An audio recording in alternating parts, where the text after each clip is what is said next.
Well, welcome to module number 3. We're approaching the midway point of our class, and module number 3 this week focuses on the topic of massive gaming.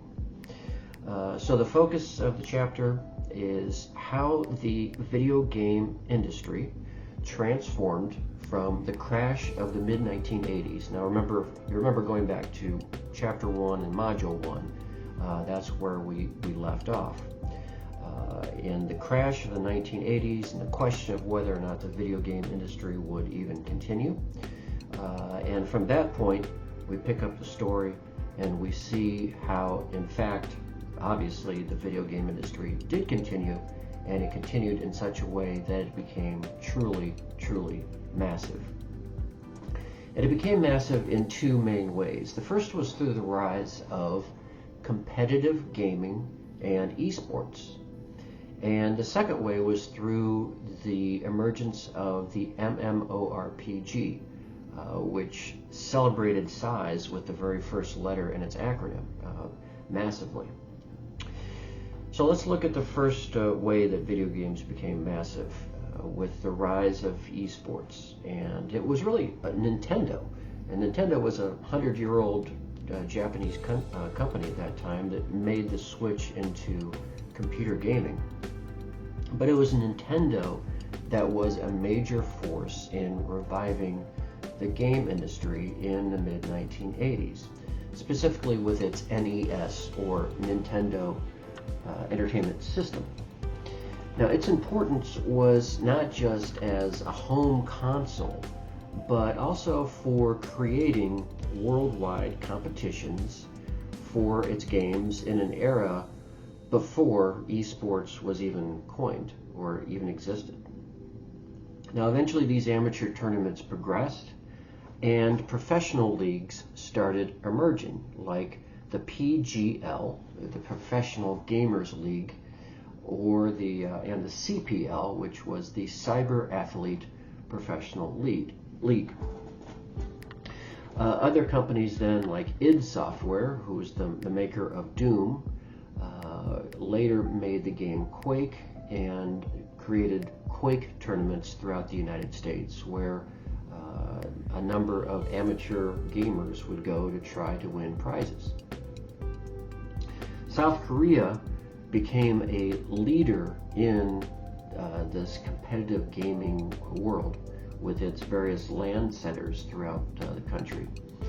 And it became so popular that its Minister of Culture, Sports, and Tourism, a man named Park Ji-won, decided that he needed a name to describe these people that were competing in these games. And he came up with a term, which I'm pretty sure you've heard before, called esports. So this, again, was another development in the way to make video games massive.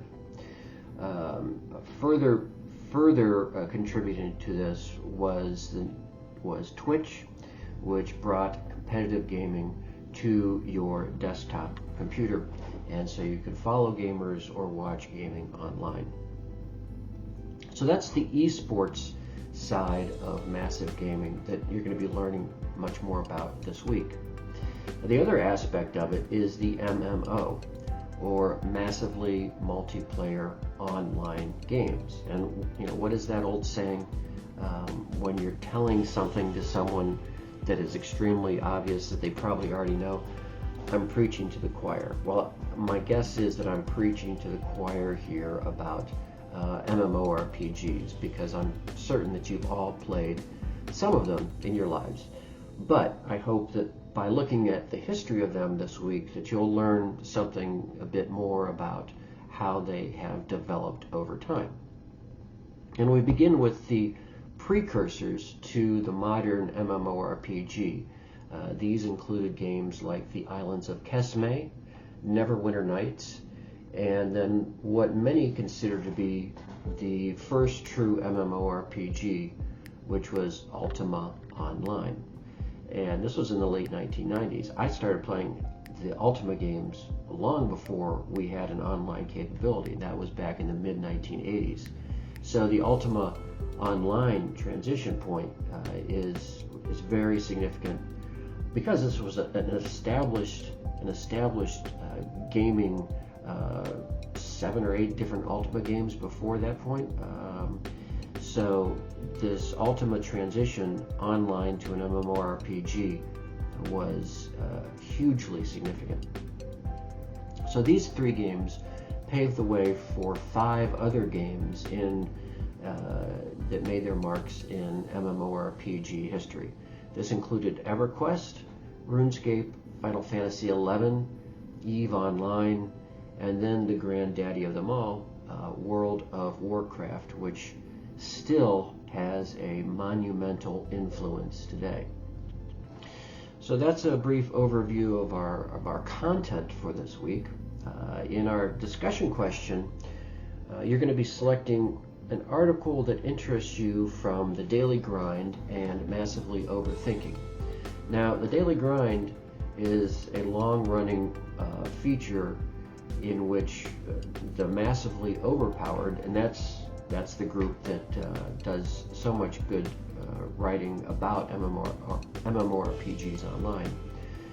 Its writers pose gaming-related questions to the community.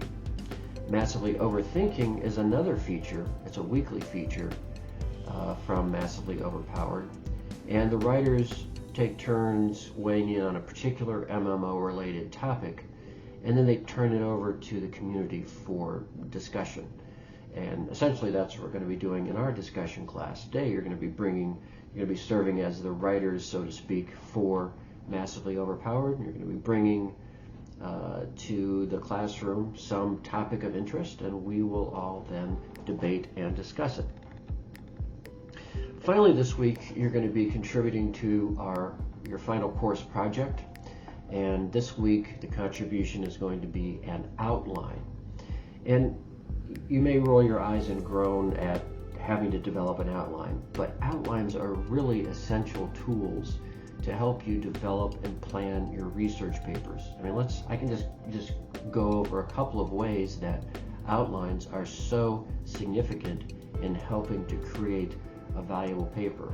You start with organization. Outlines help you to organize your thoughts and to structure your paper before you actually start writing.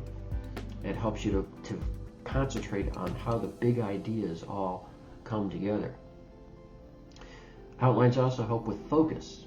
Creating an outline forces you to really focus on the core objectives of your paper at a top level where you can easily sort of restructure without worrying about eliminating paragraphs that you've written. Thirdly, outlines are important for time management because with a clear outline, you can estimate then how much time you think you're going to need for your paper, for each section of your paper, and actually decrease the amount of time that it takes to write because you sort of have this playbook for how you're going to attack it. Outlines are also important for identifying gaps in your plan for your research paper. Because you can kind of, as you walk through it, you can say, oh, wait a minute, I need to fill in a section here and I don't have research for it. So it helps to identify these gaps.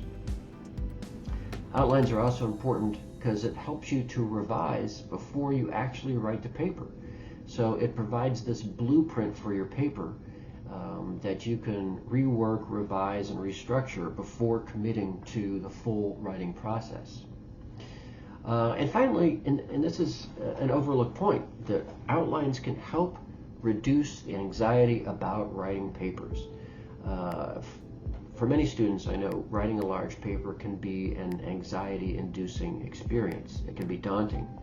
But an outline breaks the project up into smaller, manageable pieces. And this can reduce the anxiety and make a task seem less overwhelming. And also for the reduction of anxiety, that is start early. That's why I have this outline due in week 3, a full 2 weeks before your paper is due. It forces you to get started early, and ultimately that just benefits you in terms of time management, anxiety reduction, and ultimately a better, more thoughtful paper. Okay, so that's my overview for the week, and my pitch for the importance of the outline. I hope that you will enjoy the story about how video gaming truly became massive.